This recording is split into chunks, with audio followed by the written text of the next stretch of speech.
Husband's been secretly taking lessons to start a new career in another city with a woman he's been seeing, and I'm going to tell you the part that will sound ridiculous first so you don't think I'm trying to be mysterious on purpose. I'm 35, my name is Isla, and I'm a high school art teacher who restores old murals on weekends.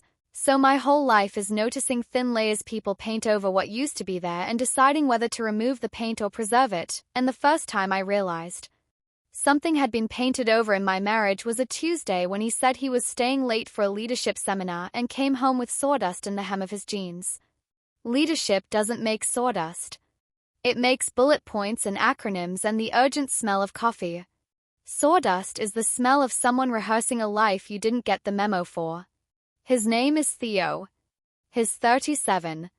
He works in corporate procurement, which means spreadsheets and vendor emails and the kind of polite political language that can make a person sound reasonable while they quietly move money around a chessboard you never see.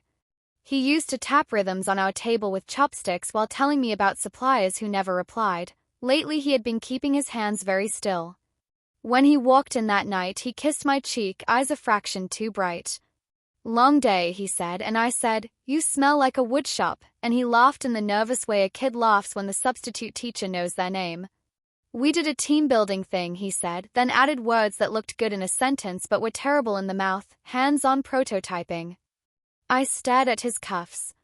There were little pale curls stuck in the denim, and my brain filed the image away in the drawer labeled "Wait a second." You should know that I am generally slow to accuse. I'm the person who thinks maybe the universe misshelved the book. I tell my students to look again before they decide a line is wrong. So I looked again. Over the next week, I peered at the negative spaces. His calendar had sprouted color-coded blocks labeled course that didn't have titles. He stopped complaining about his boss, which is not something people do when they are still in love with their own resignation. He started using new words, not fancy words, just specific ones that didn't belong to procurement: joinery, pitch, mock-up, feasibility study in the context of buildings, not contracts. Joinery is not a metaphor in procurement. It's a corner of a room you only learn to talk about when your hands have held a chisel. The big shove came from a small kindness. I was grading sketchbooks at the kitchen table when his laptop pinged and the preview flashed a subject line: "Next week studio, capstone with Marina." My stomach didn't drop. It stepped to the side and made room for the fact that Marina was the name he'd said twice in recent months in the way people say names they're trying to keep casual. "Marina's on the training call," or "Met a Marina at that vendor mixer, she knows the good tacos." When you are married, you learn your partner's voice in minor keys. He never hit those notes on Paul from accounting or Janice who brings donuts. He saved them for Marina. I clicked. Yes, I clicked. I clicked because the past 3 weeks had been a long hallway and this was a window. The email was from a school I know by reputation, the kind of fiercely creative, slightly chaotic place that runs evening programs in another city an hour away by train, the kind of place where people reinvent themselves after work, where the parking lot at 9:30 p.m. looks like a procession of secret lives. Capstone with Marina was an advanced design lab. The phrase studio critique sat in the body of the email as casual as a calendar invite. The sender had attached a PDF called Final Presentation Guidelines and the first bullet read, "Make it real. Bring your model." I make teenagers believe in models who will not love them and models they can build out of foam board in equal measure. I know a final presentation when I see one. I opened the school's site in another tab and read the course description. Industrial design. Human-centered. Prototyping. It sounded steady and thrilling and very much not procurement. It sounded like the kind of class you take when you plan to stop saying "what if" and start saying "I start in September." I scrolled. The cohort listing included first names and the corners of my vision prickled. Marina, facilitator. Theo, cohort. A handful of other names that meant nothing to me. I wrote them down because that is the kind of woman I become when the paint starts to crack. I collect flakes, I make a mosaic out of fragments. Here's the part where I tell you about the train. On Thursdays he had begun leaving at 5:40 muttering about beating traffic, which made no sense because he takes the train or his bicycle depending on whether he remembered his chain lock. I checked the train schedule like I was building a case for sunlight, There is a 5:58 express to the other city that lands you 2 blocks from that school at 6:52 if you walk with purpose. He came home on those nights around 10:30 with that energized, wide-awake quiet I have only seen on students after they finish a piece they thought would break them and realize it broke something else instead. I'm not interested in making myself the hero of this story, but I don't want to make myself an idiot either. I asked him gently on a Sunday, sitting at the table with a mango between us. Are you taking a class? He looked up with the face of a boy caught reading under the covers. His mouth opened. I saw the truths line up behind his teeth and argue.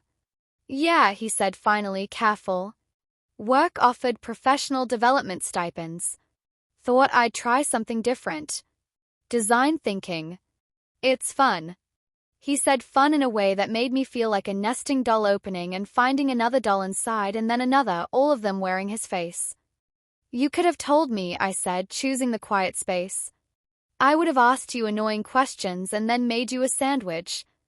He reached for my hand and I let him, not because I was convinced but because my hands needed the reminder that once we were people who gave each other hands before we asked for answers. I wanted to see if I liked it first, he said. Before I made it a thing. I told myself that was reasonable. I told myself there are small fires people light in their heads just to see if warmth is possible and you don't always invite your spouse to the first spark.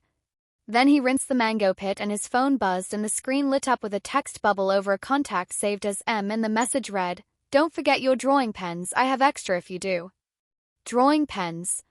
That was the sawdust all over again. The next Thursday he forgot to log out of the school portal on the shared laptop and I saw the course forum where the students posted progress. His screen name was his first name and last initial and beside his post was a photograph of a beautiful, ridiculous thing. A flat-pack modular bench designed for narrow city balconies. He had built the thing in miniature, tiny slats held together by crisp joints, a hinge you could tilt with your fingernail. The caption, Prototype Number 3 revised after coffee with M. The comments were kind and precise. Love the hinge, someone wrote. Curious about load-bearing for real humans, another said. Marina had posted a long reply about material choices and a link to a library of buckling tests. He had hearted her comment. The heart was so small it should not have been able to make the noise it made in my head. When I say my job is restoring murals, I don't mean I always save the whole wall. Sometimes you uncover a face under 3 coats of beige and it is too far gone. Sometimes you only rescue the hand or the border. Knowing the difference is the work. I was not ready to declare our wall unsalvageable. I asked one more time, now with the part of me that measures scale. Who's them? He said Marina. She's the instructor, he said, and there was nothing wrong with that sentence. People have mentors. People have instructors. People have coffee. But the way his eyes slid to the left before he looked at me, old liars say don't read body language, but loving someone is a graduate degree in body language. She's been helping me with the project, he added, and that was both kind and careful. In the studio, I asked, and he said, mostly, and the word curled itself into a shape that looked like a question mark and then went very still. There are so many versions of what I could have done next. I could have stalked her Instagram. I could have shown up at the studio with cookies and the worst acting you've ever seen. I could have called his mother and asked her how to raise a grown man from scratch. I did the thing I hoped would make me a person I recognized when I looked in the mirror. I went to my own class. I told my students to draw what they were afraid to see. I turned off the overhead lights and turned on the lamps that make paper glow. I watched a sophomore trace her father's shoes, a senior paint a tiny scar on her wrist in perfect light, a boy who only draws cars draw the corner of his mother's mouth. I reminded myself what it feels like when you face the thing. Then, after school, I took the train. The city smelled like rain on brick. The school was buzzing in that evening way, grown-ups holding coffee too late, students with tote bags full of ambition, the elevators sigh like a tired aunt. I found the third-floor studio by following the hum of friendly arguments.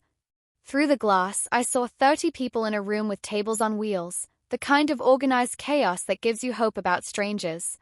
And there he was.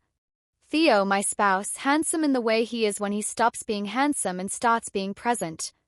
He was talking to a woman with a streak of silver in her hair. She wore a navy jumpsuit that would look like a mechanic's uniform on me and looked like competence on her. She was animated, hands making shapes in the air. He leaned in, open, that little boy's smile bright and unguarded. It was a beautiful thing to see, and I wanted to set it down carefully on a shelf separate from the rage that was kicking at my throat. I did not storm in. I stood there and watched him lit by fluorescent honesty. There is a special torture to watching a person you love be fully alive in a room that is not yours. It feels like walking past a house with the windows open and hearing music that belongs to your childhood. You're happy it exists. You're furious you're not inside. I stood long enough to see that students there teased him and he teased back, and Marina's laugh was low and unself-conscious. When he reached for a pencil and she reached for the same pencil and their fingers touched, they didn't flinch the way people do when they are pretending to keep a boundary they already crossed. They did the opposite of flinch, they resumed. I left. I didn't trust myself to be prudent when the class spilled into the hallway. I walked 2 blocks and then 3. I texted my best friend Cass, who is a social worker and can locate the North Star in the soup of my feelings. I'm outside a room where my husband is becoming someone, I wrote, and there is a woman with a silver streak whose name I already hate. She replied, do you want me to say run or stand? I wrote, say, does the floor I'm on exist? She replied, you are on a floor, you are breathing, you may choose later. I breathed. He came home that night euphoric. He said something about a capstone showcase. He talked with hands that forgot to hesitate. I said, I went to see, and he didn't crash to the floor like a deer. He sat down at the table and put his palms flat on it the way you do when you surrender to a truth you have been postponing. Okay, he said. Okay. I wanted to tell you after the showcase. Tell me what? I asked, because I am done assuming. He took a breath that left the room and came back. I got an offer, he said. Not a job. A fellowship. In the fall. With a small firm. In that city. It would mean starting over. Junior designer pay. A lot of ramen and humility. It would mean commuting or moving. And yeah. Marina put my name forward. She thinks I'd be good at it. And there's more, he swallowed, we've been seeing each other. I don't know what to call it that won't make me hate myself. It started with critique and turned into late coffee, and then there was a night the class worked past midnight and we walked to the river and it got complicated. We kissed. Twice. That's the number I know how to say out loud. There was no noise in the apartment for a long time. The radiator even seemed to wait. I felt my body do that strange civilized thing. It prioritized an order of pain. It pushed anger to the second line and pulled grief to the top. Grief said, he's already started leaving. Anger said, he used a scholarship brochure tone on you. I stood because if I sat I would shatter like a small plate thrown very hard at the floor. I can't do a triangle, I said, voice level in a way I didn't recognize. I understand triangles in art. I understand them in roofs. I will not be one. He started to cry. Not pleading, not performative, small and quiet, water finding a place to go. I'm sorry, he said. I wanted to be more than procurement and less than a cliché. I have managed reverse. I nodded because the sentence was finally the size of the room. What do you want? I asked, the worst, most necessary question. He took his time and I am grateful he did. I want to take the fellowship, he said, and I want to not blow up my life while I do it. I want to be honest. I want to stop sneaking around. I want to tell Marina I need to pause, whatever this has been. It wasn't fair to you. It wasn't fair to me either, but that's my problem. I want. Jesus, Isla, I want to be the man who can build things with his hands and also sleep in our bed because I chose us. I don't know if I can have both. I thought I could decide after the showcase. That was wrong. I am deciding here. I did not rescue him from the pause. People make big changes without also making big messes all the time. People learn to love their lives in new shapes without using a new person as scaffolding. If you take it, I said, and my throat hurt, you take it without her in the package. If we try to stay married while you start over without a ready-made applause section. You tell the firm you're married and you intend to stay that way publicly in the same tone men use to announce golf tournaments. You move slowly for 6 months and I get to have access to the part of your head that writes secrets before it can post them. We do therapy where you don't explain design to me and I don't explain loyalty to you and we both pretend we are adults who can say what we need on weekdays. He nodded like a person being handed water after a long run. And if I don't take it, he asked, which shocked me because I had been so busy preparing for the version of our life where he left during the week and returned on weekends with new vocabulary that I had not conjured the one where he stays and hates me. Then you don't take it, I said, and the moment those words came out of my mouth I knew I would resent both of us. He knew it too. We are not actors in the kind of play where you go back to the first act and pretend the props are still in the same place. We slept in separate rooms because our bodies are not required to be noble while our minds go to architecture school. In the morning, I wrote a list titled Conditions under which I participate. They were not a punishment. They were a raised floor. He ends the romance now with words that leave no secret door. He tells the firm yes and asks for a structured training schedule that allows him to be home 3 nights a week until we know whether we are holding or breaking. We tell our families the truth, edited for dignity, unedited for accountability. He gives me passwords for a defined season because trust is not a switch, it is a dimmer with its own temper. We find a couples therapist who is not impressed by his charming self-deprecation or my righteous competence. We design rituals I don't roll my eyes at, Friday morning eggs, Sunday evening neighborhood walk, 9 p.m. lonely check-in where he says I want to be admired and I say I want to be held without either of us auditioning for sainthood. He read it. He signed it. It felt ridiculous to watch my husband sign a piece of paper with the seriousness of a person accepting delivery of a piano, and yet I needed the pen on the line to feel the ground. He texted Marina while I made coffee. I stood by the sink because I love the sound of water when I'm trying not to watch a man write a different kind of letter. I can't do this, he wrote. I am married. I have been dishonest. I need to end whatever we were doing and concentrate on my marriage and the work. If you would still recommend me for the fellowship, I will accept it independently. If you can't, I understand completely. He showed me. He hit send. The dots appeared, the dots that make grown people feel 12 again, and then her reply, thank you for naming it. I won't contact you outside of class. If you take the fellowship, I will step back from mentoring. I hope you build something good. I had been prepared to hate her. I could not. What I hated was the part of our life that had invited her in as a shortcut to a braver version of himself. He took the fellowship. For 6 months we lived a strange, disciplined geometry, 3 nights there, 4 here, train tickets pinned to a corkboard like butterflies. He sent photos of models that grew more elegant and less heartbreakingly metaphoric. He left sticky notes on my mirror in the mornings he was gone. Crit went well. I said no to staying for drinks after. I ate ramen that tasted like humility and salt. I missed the sound your keys make in the bowl. He forwarded me recommendations from his new bosses that used words I had never seen applied to him, resourceful, craftsman, patient, and it made me cry in the produce aisle because the firm made him sound like a person I had always hoped he'd remember he was. Therapy was not a montage, it was 2 bodies learning to sit in chairs without rehearsing.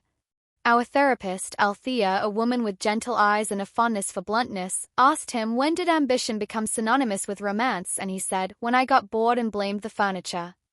She asked me, when did dignity become a project, and I said, when I started believing I could restore anything as long as I had the right solvent. There were sessions where I didn't speak for 20 minutes because he had to say out loud that he missed the way Marina laughed at the dumb hinge joke and I had to not punish him for telling the truth. There were sessions where he held my cough with his hand because touch is the only language that can shut both of us up. It wasn't clean.